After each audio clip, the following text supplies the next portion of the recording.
Good evening, Commonwealth, and thanks for watching the Channel 2 News. I'm Ashley McDowell. Let's take a look at tonight's top stories. New cases have been confirmed of the coronavirus in the CNMI. Also tonight, Governor Torres is asking for a withdrawal of the injunction filed by PSS. And one teacher speaks out on the retirees' 25% cut involving PSS. Stay with us. These stories and more are next. My family is on whole home Wi-Fi powered by Plume. Since we installed the Docomo whole home Wi-Fi, what did you guys notice about it? When you pull up the driveway, it automatically connects, and I don't have to get out of my car right away and come upstairs to go on my phone. My favorite thing is that it doesn't buffer when I'm watching YouTube.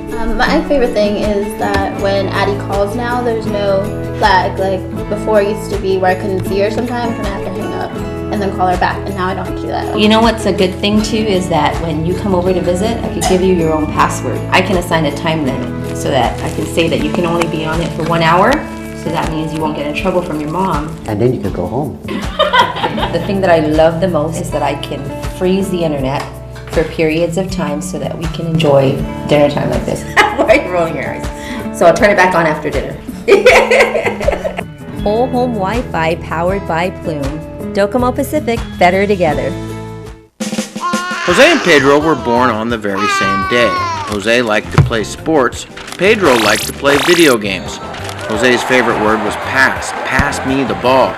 Pedro's favorite word was pass too. Pass me the rice. Jose is retired and has both time and energy. His life is just beginning. Pedro has diabetes, hypertension, and gout. His life could soon end. Eat less, play more, live longer. Brought to you by PHI, the pharmacy you can trust.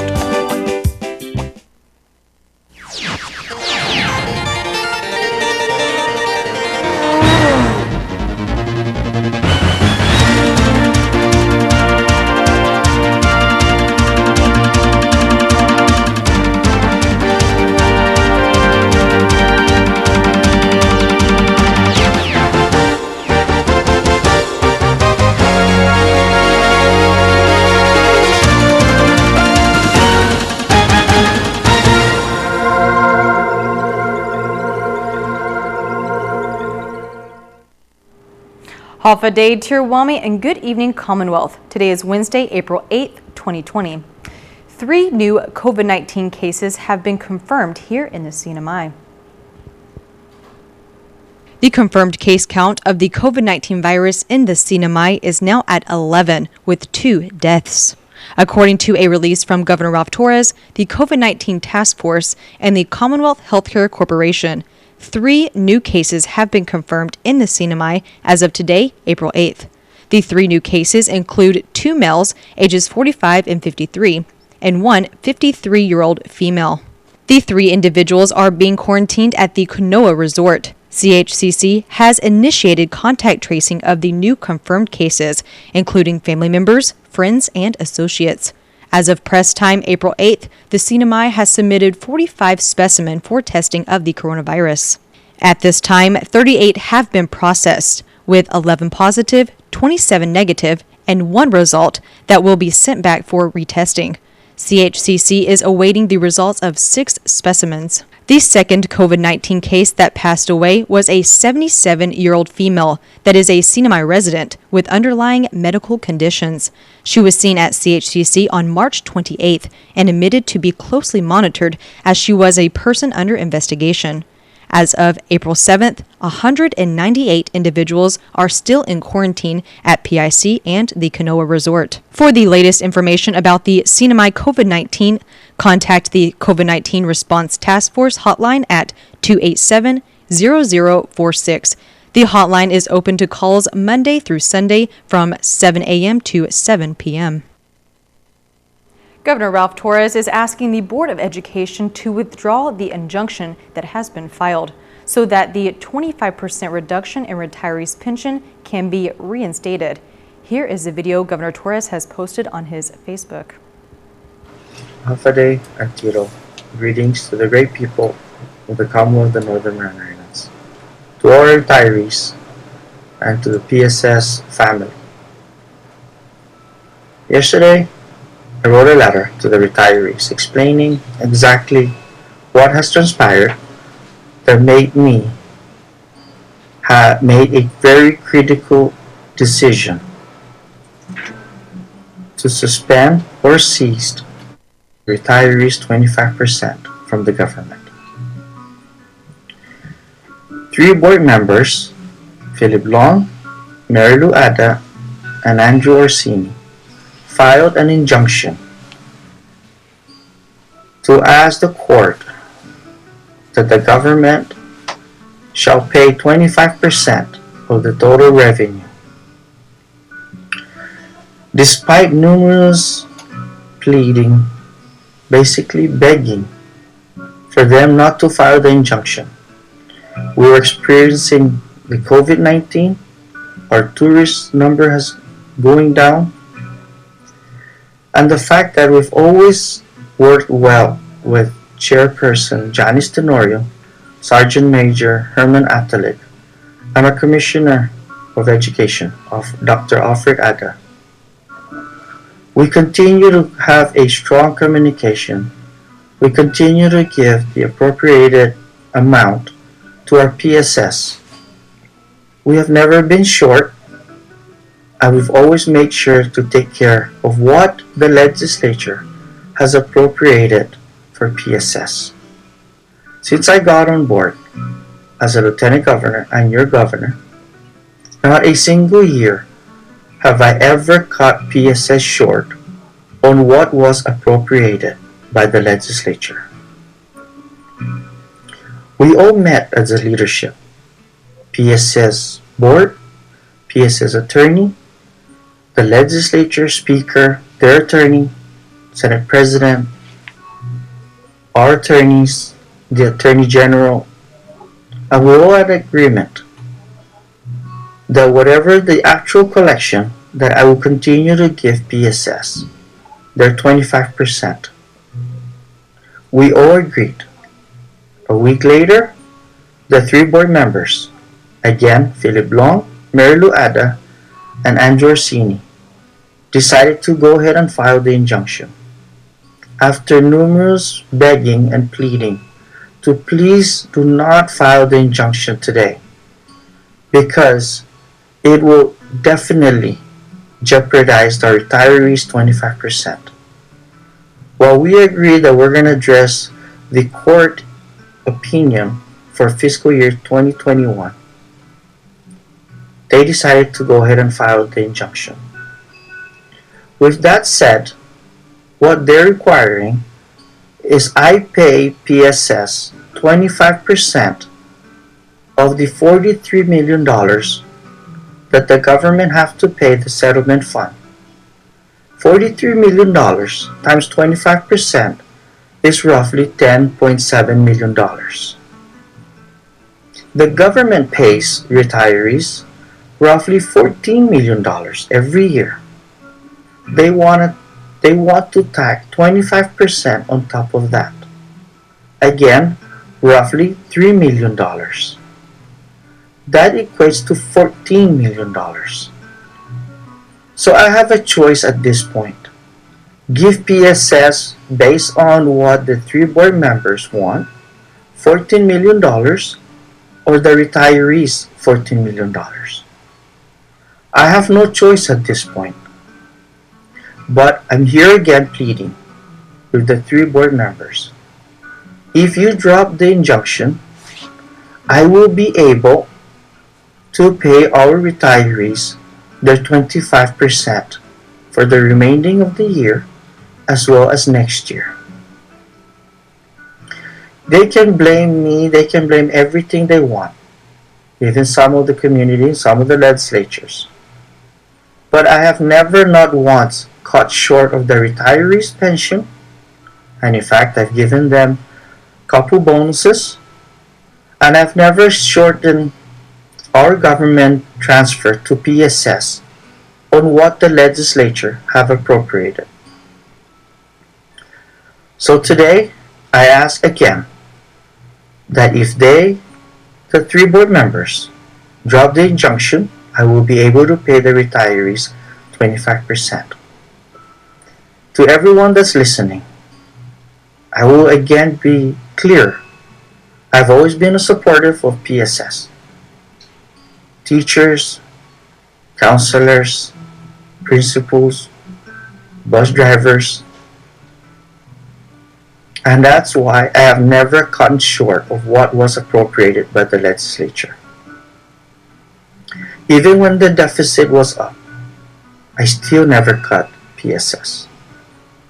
If you look at the chart that I provided, it shows what was appropriated and what was transferred.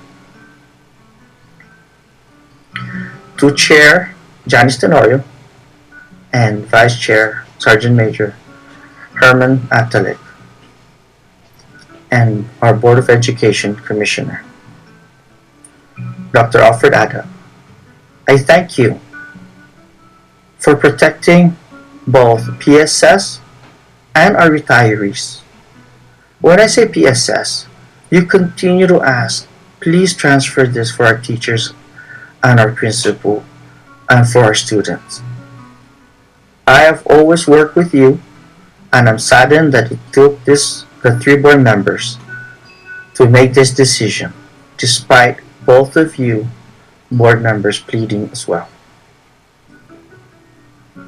I apologize, and I thank you for your support, for supporting PSS family, and as well as understanding what it takes to preserve the payment and the pension of our retirees. A CNMI advocacy group for the students and educators that work within the public school system sent out their own letter to the retirees. Take a listen.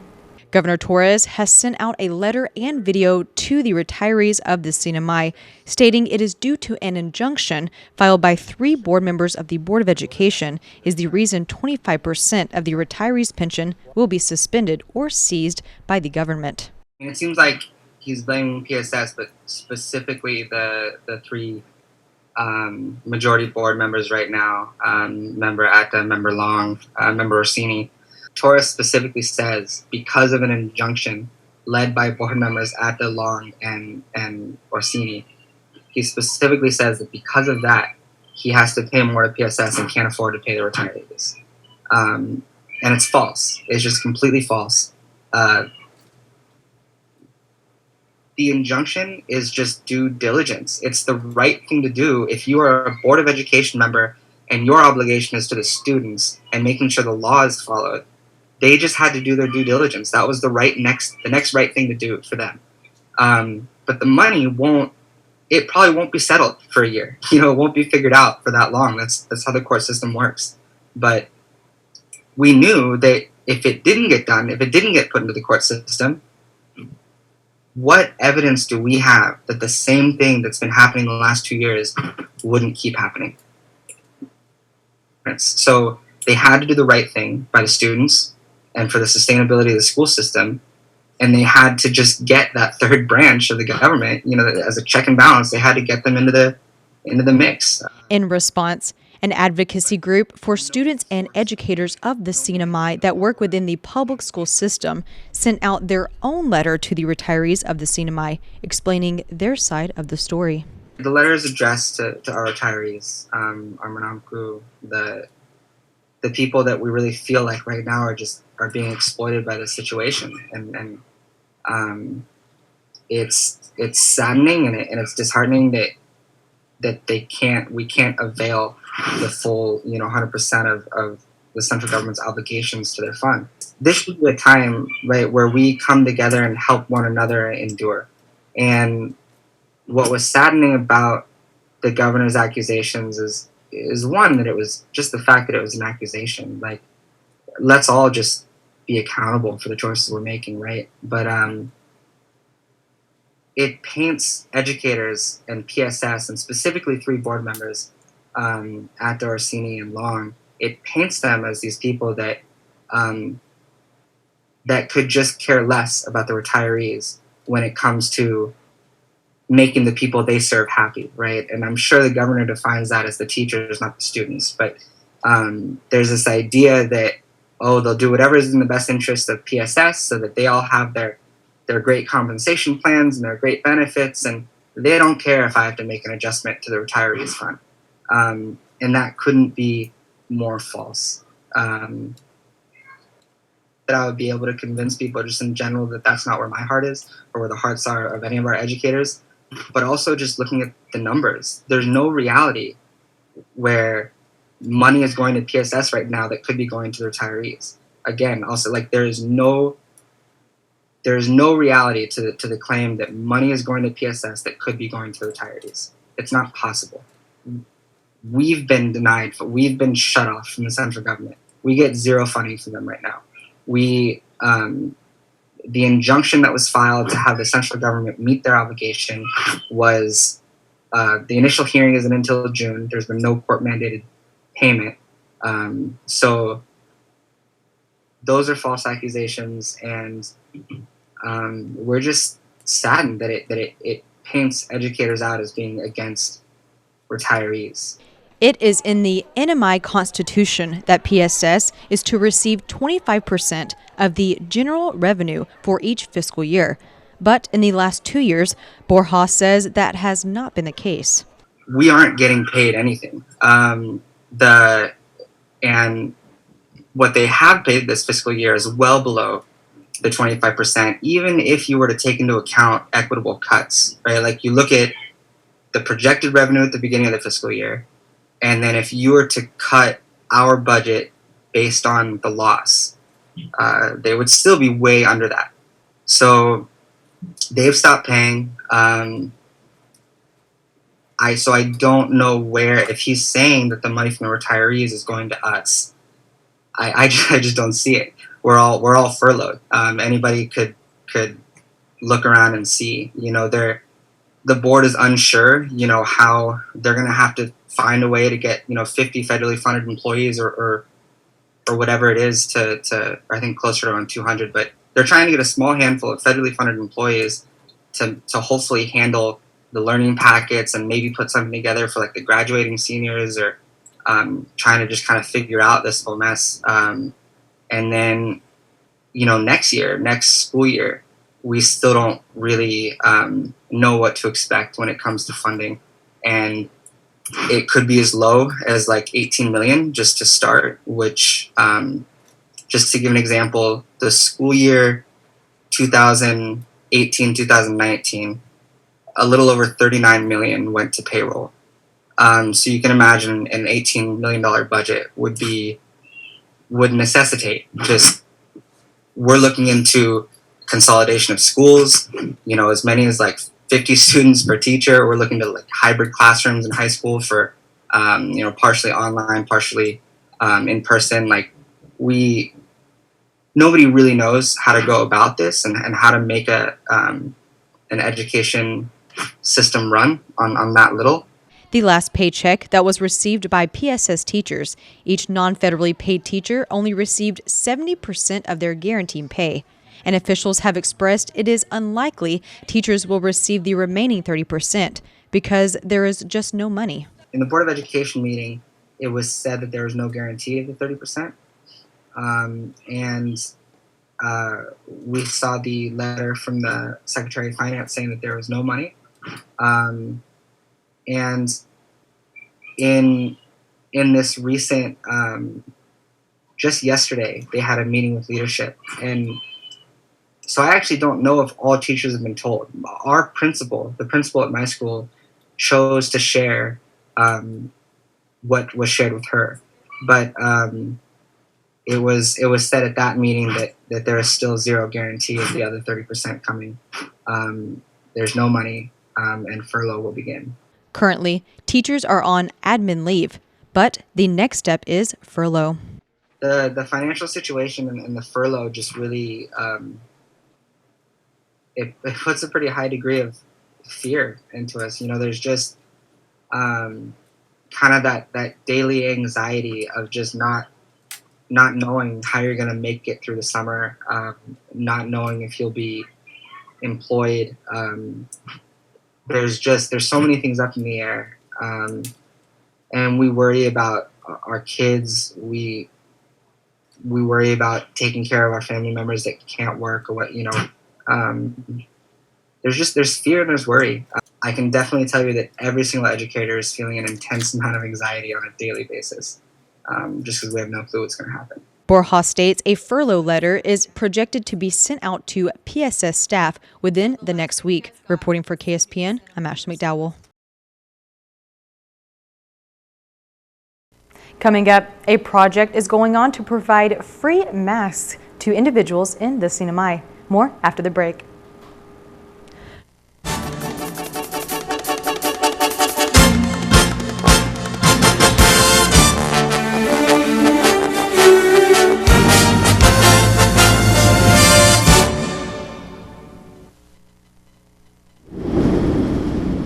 Mom, are you sure? What about the shutters? And do you have your medicine? Don't worry about us, love, okay? You take good care of yourself. Hi, my love. Yeah, sorry. The power went out, so I had to light up all the candles.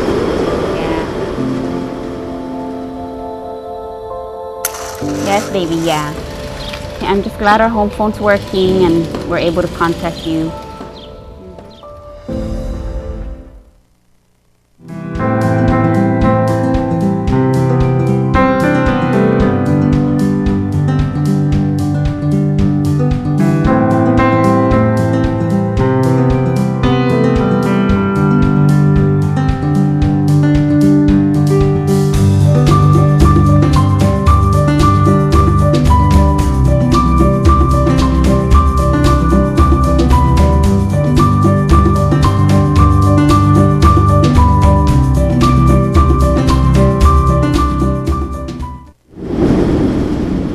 Mom, are you sure? What about the shutters? And do you have your medicine? Don't worry about us, love, okay? You take good care of yourself. Hi, my love. Yeah, sorry. The power went out, so I had to light up all the candles.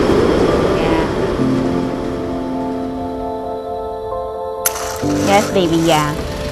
I'm just glad our home phone's working and we're able to contact you.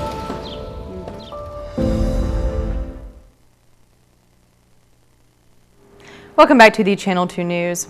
The CNMI Department of Labor is preparing to implement the Pandemic Unemployment Assistance Program. Here are the details. Under the Coronavirus Aid, Relief, and Economic Security (CARES) Act that President Trump signed into law on March 27, 2020, relief is provided for workers that are affected by the coronavirus that have been laid off or terminated. The federal program is called Pandemic Unemployment Assistance. On April 6th, the Assistant Secretary of Labor with the Employment and Training Administration issued an advisory that gives details on how the PUA program operates. Secretary of Labor Vicky Benavente says they are communicating with our federal counterparts to implement the PUA program into the CNMI. She says, quote, "We are aware that more than 4,000 private sector individuals have been laid off or terminated from their jobs. Nearly 100 businesses have closed down, and government employees are set to be furloughed. There is no way of knowing when the CNMI economy will return to normal, judging from the scale of the numbers of COVID-19 cases worldwide," end quote. According to a release from the CNMI Department of Labor, they are requesting for individuals who are planning to apply for the PUA program to prepare the documents ahead of time, which include a certification letter from their employer, a valid ID with photo, passport, copies of the latest paycheck stubs, and social security number. In the certification letter, the employer must include the employee's name, title, wages, schedule of regular working hours, and number of reduced hours before the employee had been laid off or terminated. The release states when the U.S. Department of Labor releases the eligibility requirements to the CNMI, an announcement will be made on how people can submit the PUA applications. In an effort to combat the spread of COVID-19, free masks will be available in the CNMI. It is called the Guardian Mask Project that promotes face covering during this pandemic. The project is spearheaded by the Office of Representative Sheila Babauta, who says the project was inspired by a worldwide movement Hashtag masks for all. When the topic and question on whether or not I should wear a mask came up, I knew that a lot of people were asking that question, and so I did a lot of research on it, and I went on Facebook Live to provide my perspective on that and what my recommendation was. Babauta's research led to articles on how healthcare professionals recommend wearing a mask to protect others. If you wore a mask and I wore a mask and everyone else wore a mask, we would be containing our own droplets, and so that would help combat the spread.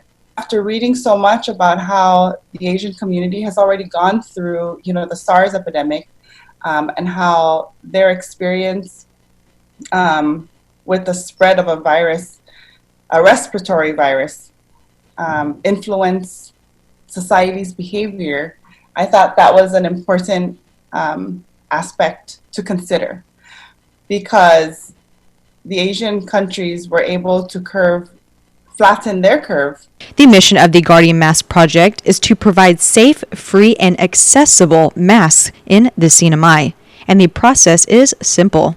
Mask makers will simply produce as many masks as they can before drivers arrive for pickup.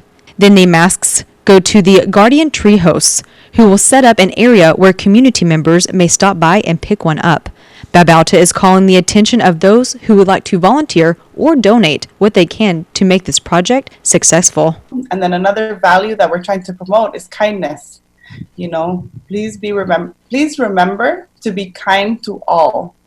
This is a very stressful time. Everyone is experiencing this pandemic, this crisis in their own way. And we want to just promote using kind words, showing patience, and just saying thank you goes a long way. On Guam, Governor Lou Leon Guerrero is pleading with the public to just stay home as the number of positive cases keeps rising. KUAM reports. Half a day CNMI, here's what's making news on Guam. Faced with the single largest spike in positive cases so far, the governor is again pleading for the public's help by staying home. In her daily news conference, she also confirmed that there are now 6 children among the infected. Nestor Lecanto reports. 17 more positives were confirmed Sunday night, and 6 of those cases now include our youngest residents. Public Health Director Linda DeNorsi. Of course, that was a 1-year-old individual. It's a baby, of course, and it was due to a household contact. In regards to the 10 to the 19-year-old age range, there were 5. And of the 5, 3 are household contacts. 1 was travel-related from Honolulu, and the other one was a social event where they got the infection. It is troubling, and it's just a demonstration again that the COVID virus does not discriminate against age, sex, ethnicity. It is through all socioeconomic statuses. It's a virus, and it doesn't. It's not selective. The governor adds that unless the public steps up and takes the isolation measures more seriously, the numbers will continue to climb. I ask the people of Guam again to please abide and comply with these measures. It is very crucial that we do this as we are starting to see more increases in our cases.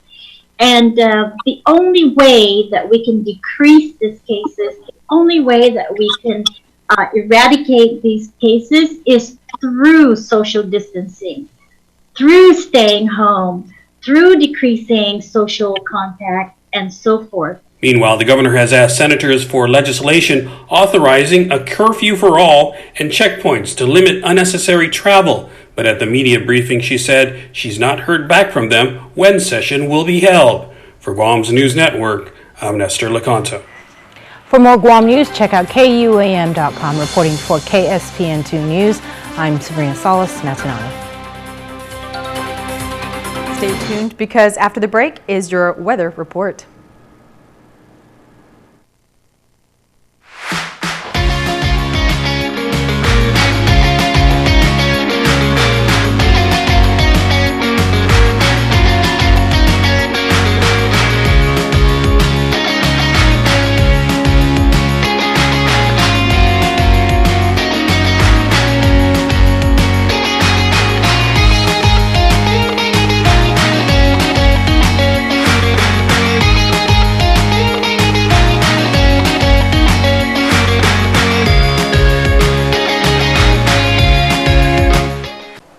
Hi, I'm Mel, a certified ophthalmic assistant here at Mariana's Eye Institute.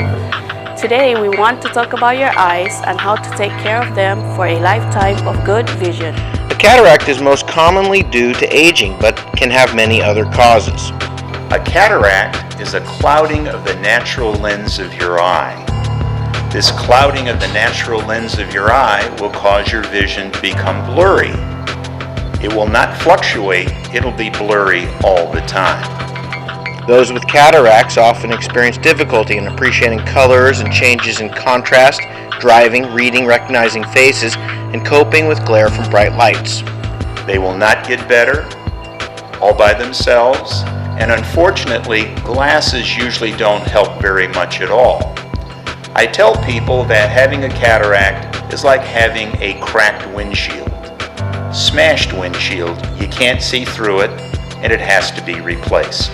Cataract is the #1 leading cause of blindness in the world, and the really good news is we can fix it for you with a cataract operation. Many eye issues can be treated right here on Saipan. Come see for yourself. This has been Dr. Dennis Williams of the Mariana's Eye Institute.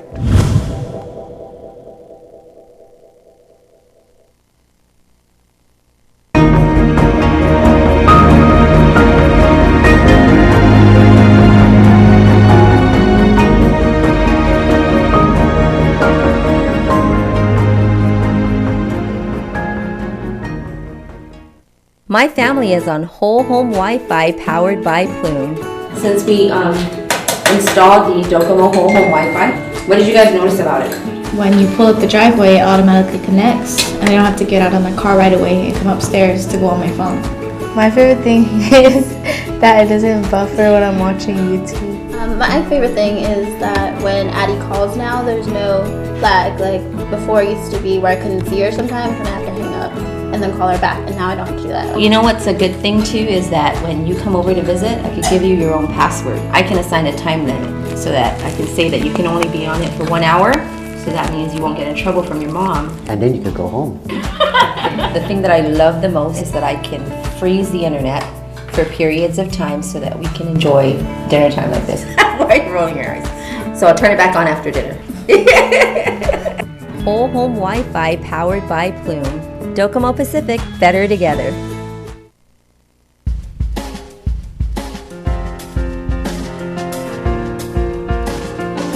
And here is your weather report. Today we had a high of 88, a low of 78, 62% humidity. Tomorrow, partly sunny with isolated showers, east winds 15 to 20 miles per hour. We'll have a high of 88, a low of 78, seas 5 to 7 feet, high tide 7:45 a.m., low tide 2 p.m. Sunrise will be at 6:07 a.m. and sunset will be at 6:31 p.m. And we want to say thank you for watching the KSPN2 News. Have a great rest of your evening and stay safe.